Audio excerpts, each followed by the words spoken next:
kanina pa nananaginip ka. What? Tanghaling dapat nananaginip ka. Naginip ako. Oo, nanaginip ka.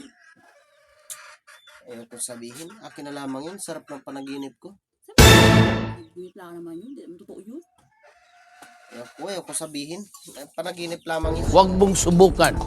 Masisira ang buhay mo. Panaginip dapat nasabi para hindi magkatotoo. Napanaginipan kong may babae. Wow naman! Bae ako? Basta may... Hindi ka. Hindi ako?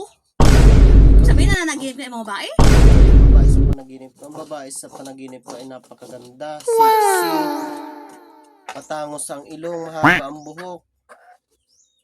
Tsaka balingkinitan ang katawan. Tapos magkasama daw kami sa pamamasyal sa gubat. Na lagi daw kaming nagkikita doon. Anak ka ng po! Ano ang panaginip mo? Super ang ganda. Di ba mo na nakapanagipan mo? Hindi ako. Dapat ako lang panagipan mo. Hindi ko sino-sino. Panaginip lamang nga ni ay. Kahit namin sa amin panaginip. Nagkakatotoo.